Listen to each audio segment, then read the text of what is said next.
नमस्कार। बायजूस आईएएस हिंदी में आपका स्वागत है। प्रस्तुत है दैनिक समाचार विश्लेषण। सत्र के विषय आपके समक्ष हैं। आज के सत्र में हम चर्चा करेंगे विदेशी अंशदान विनियमन अधिनियम व सुप्रीम कोर्ट, भारत पाकिस्तान मछुआरा मुद्दा, पुलिस कल्याण व सुधार, भारत और पाकिस्तान द्वारा अफगानिस्तान पर अलग अलग सम्मेलन तथा संयुक्त राष्ट्र व नवीन जलवायु प्रतिज्ञाएं पर। सत्र के अंत में हम मुख्य परीक्षा अभ्यास प्रश्न की चर्चा करेंगे, जिससे संबंधित उत्तर संरचना भी हम आपको देंगे। तो चलिए शुरू करते हैं। पहला आलेख आपके समक्ष है। इसे पेज नंबर 1 से लिया गया है और इसका संबंध जीएस पेपर 2 में गवर्नेंस और जीएस पेपर 3 में आंतरिक सुरक्षा से है। इसमें हम बात करने जा रहे हैं मुख्य रूप से विदेशी अंशदान विनियमन अधिनियम तथा सुप्रीम कोर्ट पर। हाल ही में सुप्रीम कोर्ट द्वारा एक मामले की सुनवाई के संदर्भ में सरकार से यह पूछा गया है कि गृह मंत्रालय को विदेशी अंशदान विनियमन अधिनियम, जिसे हम अंग्रेजी में फॉरेन कंट्रीब्यूशन रेगुलेशन एक्ट यानी एफसीआरए के नाम से जानते हैं, तो इसके संदर्भ में गृह मंत्रालय को विदेशी अंशदान विनियमन कानून के तहत एनजीओस को विदेशी धन की आमद और उसके बाद के बहिर्प्रवाह पर नजर रखने का काम क्यों सौंपा गया है। यानी सुप्रीम कोर्ट सरकार से यह जानना चाह रही है कि एफसीआरए के संदर्भ में गृह मंत्रालय की क्या भूमिका है और इस पूरे कार्यक्रम के संदर्भ में गृह मंत्रालय के साथ ही वित्त विभाग को इसमें क्यों उत्तरदायी नहीं बनाया गया है। यह सवाल 2020 में विदेशी अंशदान विनियमन अधिनियम में हुए संशोधन को चुनौती देने वाली याचिकाओं की सुनवाई के दौरान उठाया गया था, क्योंकि इन याचिकाओं में तर्क दिया गया है कि 2020 के इन संशोधनों ने एनजीओस यानी गैर सरकारी संगठनों के द्वारा अपनी गतिविधियों के लिए विदेशी धन के उपयोग और देश के भीतर अन्य परोपकारी संगठनों को धन के हस्तांतरण को गंभीर रूप से प्रतिबंधित कर दिया गया है। इस पूरे मामले के संदर्भ में सरकार का यह कहना है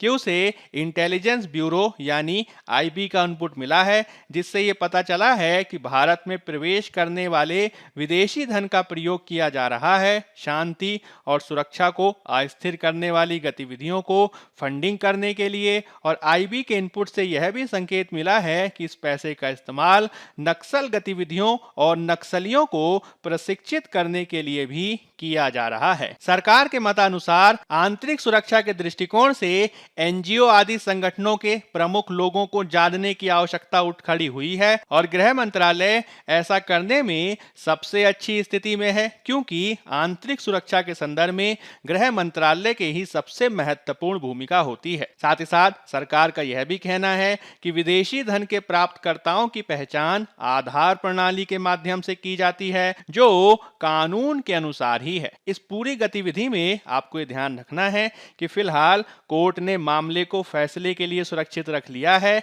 इस पर भविष्य में फैसला आ सकता है। इस पृष्ठभूमि में हमें इस बात को समझने की जरूरत है कि जब हम बात करते हैं एफसीआरए की यानी विदेशी अंशदान विनियमन अधिनियम की, तो ये क्या होता है और इसके माध्यम से विदेशी चंदे को किस प्रकार से विनियमित किया जाता है, इसको समझने की आवश्यकता है। सबसे पहले हम ये देख लेते हैं कि एफसीआरए क्या है।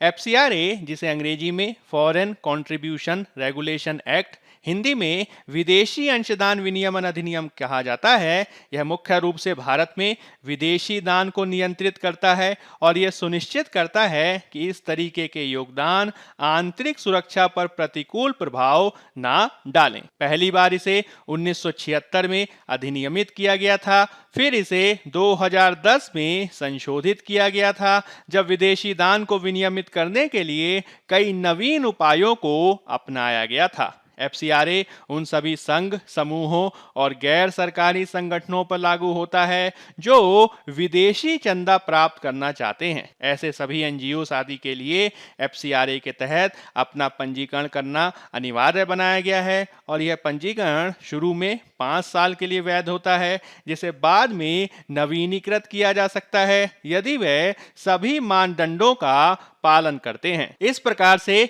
पंजीकृत जो एनजीओ अथवा संघ आदि हैं वह सामाजिक, शैक्षणिक, धार्मिक, आर्थिक और सांस्कृतिक उद्देश्यों के लिए विदेशी योगदान प्राप्त कर सकते हैं। हालांकि उनको आयकर की तर्ज पर वार्षिक रिटर्न दाखिल करना अनिवार्य बनाया गया है। आपको यह भी ध्यान रखना है कि 2015 में गृह मंत्रालय ने नवीन नियमों को अधिसूचित किया था, जिसके लिए गैर सरकारी संगठनों को यह वचन देना आवश्यक बनाया गया था कि विदेशी धन की स्वीकृति से भारत की संप्रभुता और अखंडता पर प्रतिकूल प्रभाव पड़ने की संभावना नहीं है या किसी भी विदेशी राज्य के साथ मैत्रीपूर्ण संबंधों को यह प्रभावित नहीं करता है और साथ ही साथ यह सांप्रदायिक सद्भाव को भी बाधित नहीं करता है। इसमें यह भी प्रावधान किया गया कि ऐसे सभी गैर सरकारी संगठनों को राष्ट्रीयकृत या निजी बैंकों में खातों का संचालन करना होगा। ये ऐसे बैंक होंगे जिसमें कोर बैंकिंग सुविधाएं होनी चाहिए ताकि सुरक्षा एजेंसियां इन पर आवश्यकता पड़ने पर रियल टाइम यानी वास्तविक समय के आधार पर निगरानी करने में सक्षम हो सके। आपको यह भी ध्यान रखना है कि विदेशी चंदा कौन ले सकता है और कौन नहीं ले सकता, इसके संदर्भ में भी नियमों को बनाया गया है, जिसके तहत विधायिका और राजनीतिक दल के सदस्य, सरकारी अधिकारी, न्यायाधीश, मीडिया कर्मियों को कोई भी विदेशी योगदान प्राप्त करने से प्रतिबंधित किया गया है। हालांकि आपको इसके संदर्भ में यह ध्यान रखना है कि 2017 में गृह मंत्रालय ने वित्त विधेयक मार्ग के माध्यम से 1976 के निरस्त एफसीआरए कानून में संशोधन किया, जिससे राजनीतिक दलों के लिए एक विदेशी कंपनी या एक विदेशी कंपनी की भारतीय सहायक कंपनी से धन प्राप्त करने का मार्ग प्रशस्त हुआ, जिसमें एक भारतीय 50% या अधिक शेयर को रखता है। कानूनी विशेषज्ञों के अनुसार यह संशोधन उन आरोपों के बाद किया गया जिसमें भारतीय जनता पार्टी और कांग्रेस को 2004 से 2012 तक यूनाइटेड किंगडम स्थित वेदांता समूह से राजनीतिक गतिविधियों के लिए विदेशी धन प्राप्त हो रहा था। इस पूरे मामले के संदर्भ में एसोसिएशन फॉर डेमोक्रेटिक रिफॉर्म्स यानी एडीआर के द्वारा एक जनहित याचिका भी दायर की गई, जिसमें यह कहा गया कि किस प्रकार से राजनीतिक दलों ने जो विदेशी धन स्वीकार किया है उससे एफसीआरए मानदंडों का उल्लंघन हो रहा है। कांग्रेस और बीजेपी दोनों ही पक्षों द्वारा दिल्ली उच्च न्यायालय के एक आदेश को चुनौती दी गई, जिसने 2014 में इस दान को अवैध करार दिया और इस प्रकार से मामला सर्वोच्च न्यायालय तक चला गया था। जब एफसीआरए में पूर्वव्यापी संशोधन कर दिया गया तो उसके बाद ये याचिकाएं वापस ले ली गईं, लेकिन अभी भी राजनीतिक दलों के संदर्भ में विदेशी चंदे का प्रश्न महत्वपूर्ण बन जाता है। आपको यह भी ध्यान रखना है कि नियमों के माध्यम से कुछ और तरीके भी बताए गए हैं जिससे कोई विदेशी धन प्राप्त कर सकता है। इसमें विदेशी योगदान प्राप्त करने का एक दूसरा तरीका पूर्व अनुमति के लिए आवेदन करना है, जिसे प्रायर परमिशन कैटेगरी के तहत देखा जाता है। यह विशिष्ट गतिविधियों या परियोजनाओं को पूरा करने के लिए एक विशिष्ट दाता से एक विशिष्ट राशि की प्राप्ति के लिए दिया जाता है, लेकिन एसोसिएशन या फिर एनजीओ आदि को सोसाइटी पंजीकरण अधिनियम 1860, भारतीय ट्रस्ट अधिनियम 1882 या फिर भारतीय कंपनी अधिनियम 1956 की धारा 25 जैसे कानूनों के तहत पंजीकृत होने की आवश्यकता है। साथ ही साथ राशि और उद्देश्य को निर्दिष्ट करने वाले विदेशी दाता से प्रतिबद्धता पत्र भी आवश्यक बनाया गया है। 2017 में गृह मंत्रालय ने तंबाकू नियंत्रण गतिविधियों पर सांसदों के साथ लॉबी करने के लिए विदेशी धन का उपयोग करने के आधार पर भारत के सबसे बड़े सार्वजनिक स्वास्थ्य वकालत समूहों में से एक public health foundation of India को एफसीआरए के तहत निलंबित कर दिया था। Public health foundation of India के द्वारा सरकार को कई याचिकाएं दी गईं, कई प्रतिनिधित्व, अभ्यावेदन, रिप्रेजेंटेशन किए गए। उसके बाद ही उसे पूर्व अनुमति श्रेणी में रखा गया था। आपको यह भी ध्यान रखना है कि इन खातों का समय समय पर निरीक्षण आदि किया जाता है और यदि खातों के निरीक्षण या किसी एसोसिएशन के कामकाज के खिलाफ कोई प्रतिकूल इनपुट प्राप्त होता है तो गृह मंत्रालय एफसीआरए पंजीकरण को शुरू में 180 दिनों के लिए निलंबित कर सकता है। इसके संदर्भ में जब तक कोई अंतिम निर्णय नहीं लिया जाता है तब तक एसोसिएशन कोई नया दान प्राप्त नहीं कर सकता है और गृह मंत्रालय की अनुमति के बिना नामित बैंक खाते में उपलब्ध राशि के 25% से अधिक का उपयोग नहीं कर सकता है। गृह मंत्रालय जब किसी ऐसे संगठन का पंजीकरण रद्द कर देता है तो रद्द होने की तारीख से 3 साल के लिए पंजीकरण या पूर्व अनुमति के लिए वह पात्र नहीं रह जाता है। आपको यह भी ध्यान रखना है कि गृह मंत्रालय के आंकड़ों के अनुसार 2011 से 20,664 संघों का पंजीकरण विदेशी योगदान के दुरुपयोग, अनिवार्य वार्षिक रिटर्न जमा न करने और अन्य उद्देश्यों के लिए विदेशी धन के डायवर्जन जैसे उल्लंघनों के लिए रद्द कर दिया गया है। साथ ही साथ 11 सितंबर 2020 तक लगभग 50,49,843 एफसीआरए पंजीकृत संघ हैं जो भारत में कार्य कर रहे हैं। आपको यह भी ध्यान रखना है कि सरकार द्वारा अमेरिका स्थित compassion international, Ford foundation, world movement for democracy, open society foundation और नेशनल एंडाउमेंट फ्रॉम डेमोक्रेसी जैसे विदेशी दानदाताओं पर भी नकेल कसी है, जिसके तहत दाताओं को वॉच लिस्ट या फिर पूर्व अनुमति श्रेणी में रखा गया है तथा उन्हें गृह मंत्रालय की मंजूरी के बिना संघों को पैसा देने से भी रोक दिया गया है। इस प्रकार से एफसीआरए में जो विविध प्रकार के प्रावधान हैं उन्हें हमें समझने की आवश्यकता है जो भविष्य में प्रश्न का दायरा बन सकते हैं। अब हम बात कर लेते हैं पेज नंबर 8 में दिए गए एक अन्य एडिटोरियल की जिसका संबंध जीएस पेपर 2 में आईआर से है। इसमें हम बात करेंगे मुख्य रूप से भारत पाकिस्तान मछुआरे मुद्दे की। हाल ही में 7 नवंबर को गुजरात में पाकिस्तान समुद्री सुरक्षा एजेंसी यानी Pakistan maritime security agency PMSA के द्वारा की गई एक गोलीबारी में एक भारतीय मछुआरे की मौत हो गई। पिछले 6 वर्षों में पीएमएसए के द्वारा यह की गई पहली हत्या है। हालांकि अंतर्राष्ट्रीय समुद्री सीमा रेखा पर मछली पकड़ने के अधिकारों पर दोनों देशों के बीच संघर्ष कम नहीं होता दिखाई दे रहा है। घटनाक्रम के तहत 6 अन्य मछुआरों को कथित तौर पर हिरासत में लिया गया है जबकि एक घायल व्यक्ति भारतीय तटों पर लौकने में कामयाब रहा है। भारत द्वारा पाकिस्तान की इस कार्रवाई को निंदनीय और सभी स्थापित अंतर्राष्ट्रीय प्रथाओं और द्विपक्षीय समझ के विपरीत करार दिया गया है और इसके संदर्भ में विदेश मंत्रालय ने पाकिस्तान के राजनयिक को भी तलब किया है जिसे घटना की जांच करने और अपने बलों को अकारण गोलीबारी से बचने का निर्देश देने के लिए भी कहा गया है। यदि हम इसके संदर्भ में कुछ आंकड़ों की बात करें तो गुजरात सरकार के अनुसार दिसंबर 2020 तक राज्य के कुल 345 मछुआरे पाकिस्तान की जेलों में बंद थे। इसके अलावा अप्रैल 2020 में पाकिस्तान सेना ने गुजरात तट पर 2 नावों पर गोलियां चलाईं जिसमें एक व्यक्ति घायल हो गया और 2019 में उन्होंने एक भारतीय नाव को भी डुबो दिया था। इस नाव में सवार 7 में से 6 मछुआरों को बचा लिया गया। हालांकि एक व्यक्ति लापता हो गया जो इस बात को दर्शाता है कि किस प्रकार से पिछले कई सालों से भारत और पाकिस्तान के बीच का मछुआरा मुद्दा लगातार चर्चा का विषय बना रहता है। हमें यह ध्यान रखना है कि भारत और पाकिस्तान के बीच विशेष रूप से 2019 के बाद से ही लगातार जो संबंध हैं वो तनावपूर्ण देखे जा रहे हैं और इसमें लगातार हम निम्नतर प्रकार की स्थिति को देख रहे हैं।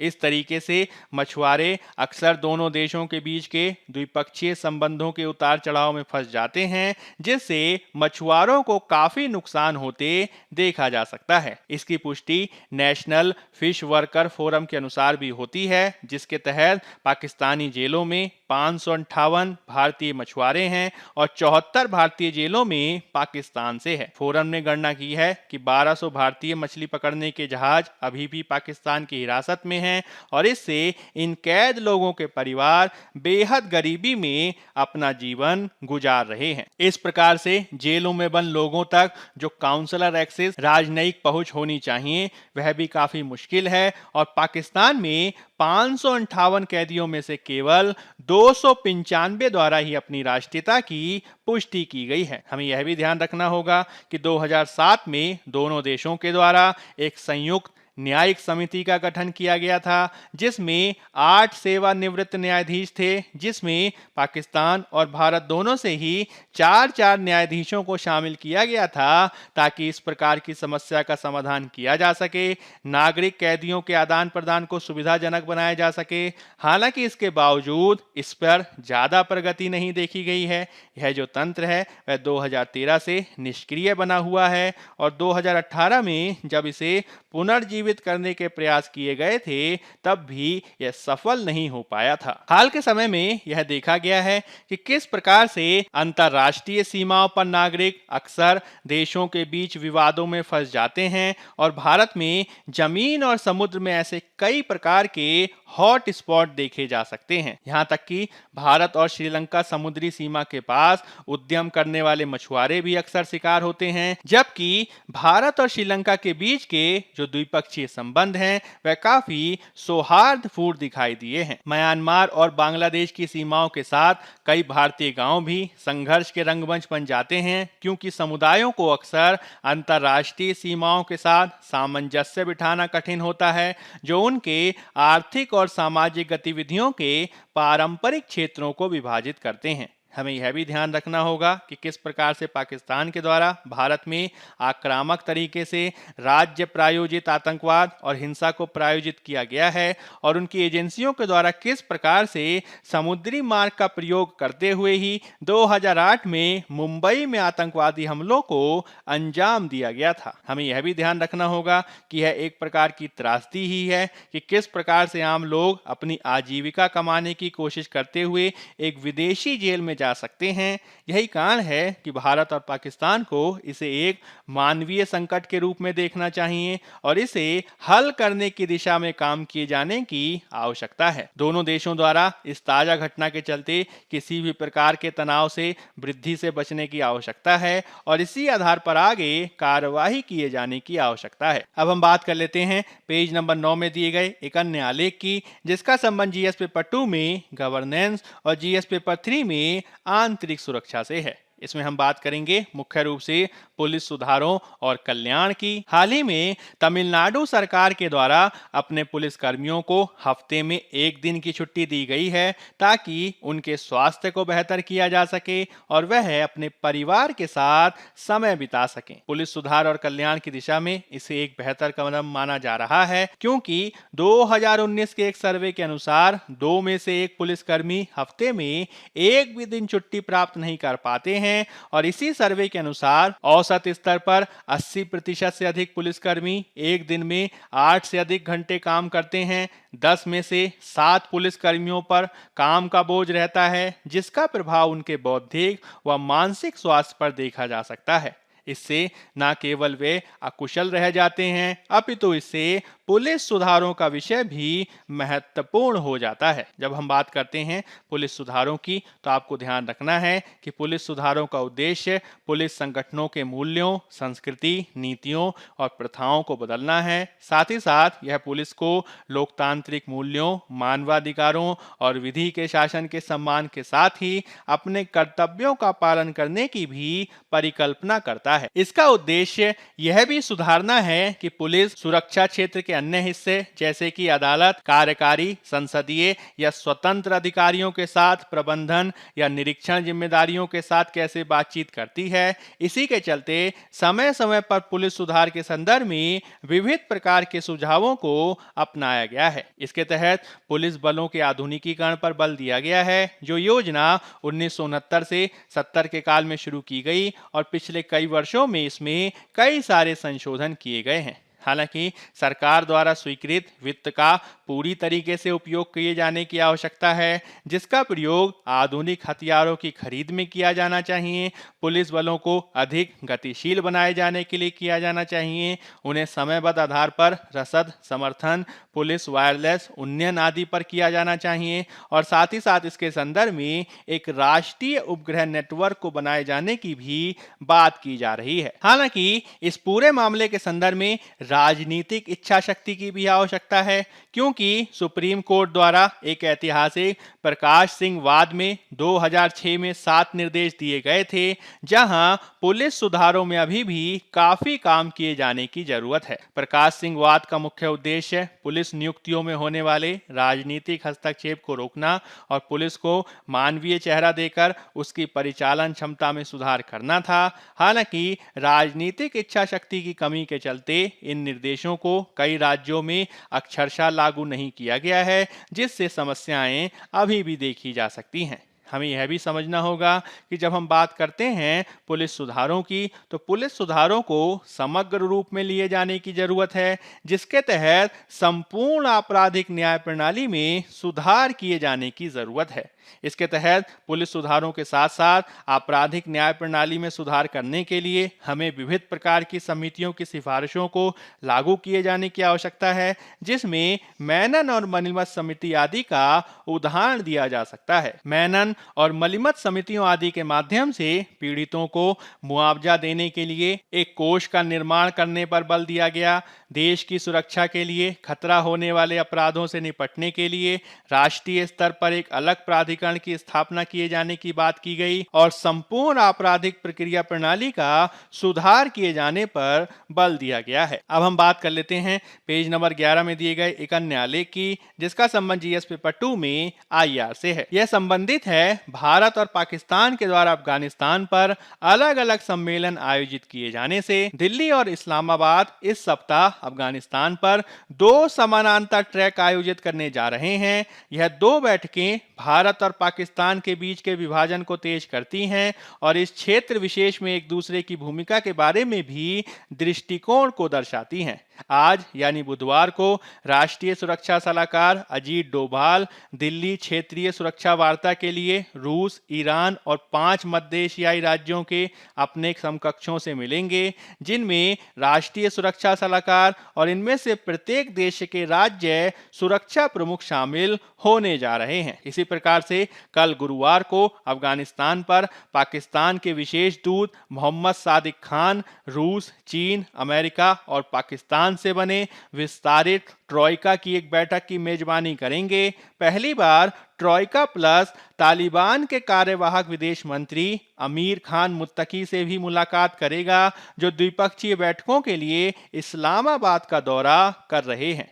बैठकों से यह स्पष्ट हो जाता है कि संयुक्त राज्य अमेरिका और इस क्षेत्र के अन्य महत्वपूर्ण देश जैसे कि चीन, ईरान, रूस, कजाकिस्तान, किर्गिस्तान, ताजिकिस्तान, तुर्कमेनिस्तान और उज्बेकिस्तान आदि किस तरीके से अफगानिस्तान के संदर्भ में भारत और पाकिस्तान के साथ अपने जुड़ाव को अलग अलग रूप से महत्वपूर्ण समझ रहे हैं, जिसमें दोनों को ही समान रूप से महत्वपूर्ण माना गया है। जहां पाकिस्तान को तालिबान के नेतृत्व के साथ एक आवश्यक वार्ताकार और अफगानिस्तान से व्यापार और संपर्क के एक महत्वपूर्ण पारगमन बिंदु के रूप में देखा जाता है, जिसके परिणाम स्वरूप चीन पाकिस्तान आर्थिक गलियारा और अमेरिका और उज्बेकिस्तान ने भी इस्लामाबाद के साथ सभी पारगमन व्यापार समझौतों पर बातचीत को आगे बढ़ाया है। इसी प्रकार से तुर्कमेनिस्तान की सरकार ने Tapi gas pipeline, Turkmenistan, Afghanistan, Pakistan, Bharat gas pipeline पर चर्चा के लिए अपने प्रतिनिधि मंडल को काबुल भेजा है और पिछले महीने तालिबान के डिप्टी पीएम उज्बेकिस्तान की यात्रा पर भी देखे गए थे। भारत को भी इस क्षेत्र में एक शक्तिशाली ताकत के रूप में देखा जाता है, जिसे आतंकवाद, ड्रग्स और प्रवास पर बातचीत के साथ ही सभी देश देश एक पारंपरिक द्विपक्षीय भागीदार के रूप में जोड़कर रखना चाहते हैं। हालांकि पाकिस्तान के द्वारा लगातार इस बात पर बल दिया गया है कि किस प्रकार से तालिबान को अंतर्राष्ट्रीय मान्यता दी जानी चाहिए, और यदि इस तरीके की मानवीय सहायता अथवा अंतर्राष्ट्रीय मान्यता को समय पर प्रदान नहीं किया जाएगा तो इससे एक संकट पैदा हो सकता है जिसे दुनिया बर्दाश्त नहीं कर सकती है। इसे एक चेतावनी के रूप में लिया जाना चाहिए कि किस प्रकार से तालिबान के तहत यदि अफगानिस्तान का परित्याग किया जाता है तो वह आगे चलकर नागरिक अशांति को जन्म दे सकता है। अब हम बात कर लेते हैं पेज नंबर 13 में दी गई एक अन्य आलेख की,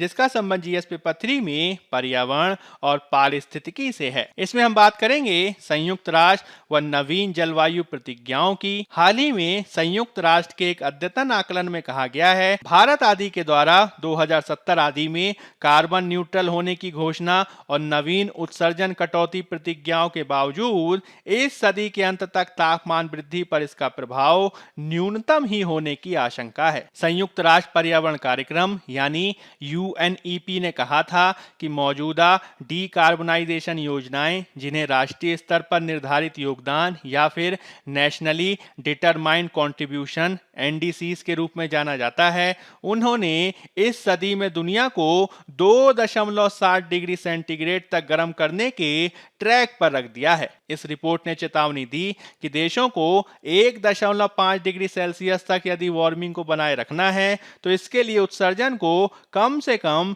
7 गुना से अधिक तेजी से कम करने की आवश्यकता है। इसी प्रकार से एक अद्यतन मूल्यांकन में संयुक्त राष्ट्र पर्यावरण कार्यक्रम ने कहा है कि नई प्रतिज्ञाओं को शामिल किए जाने के बावजूद मौजूदा जलवायु पर इसका प्रभाव बहुत अधिक होने की संभावना नहीं है।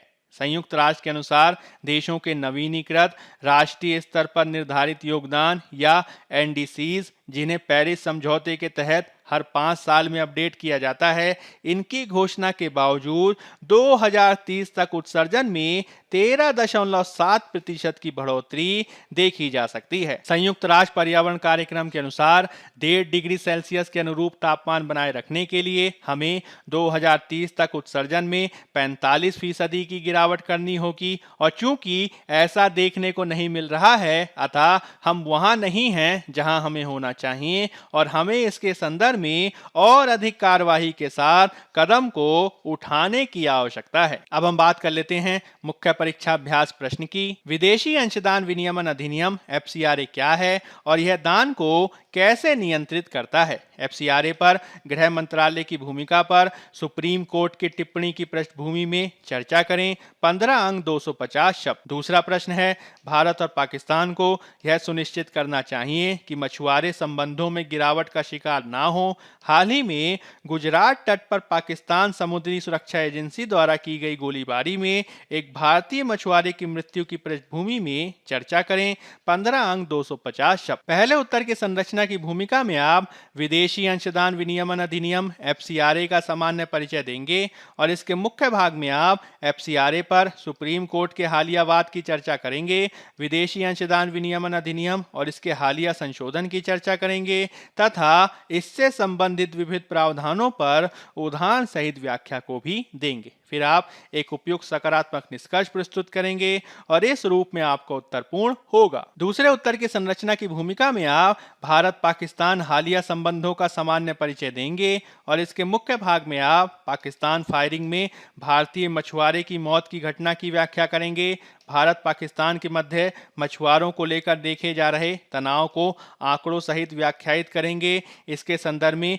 निवारण उपायों को स्पष्ट करेंगे और उपयुक्त सुझावों को भी देंगे। अंत में आप उपयुक्त सकारात्मक निष्कर्ष प्रस्तुत करेंगे और इस रूप में आपका उत्तर पूर्ण होगा। बायजूस आईएएस हिंदी के आज के अंक में फिलहाल इतना ही। धन्यवाद।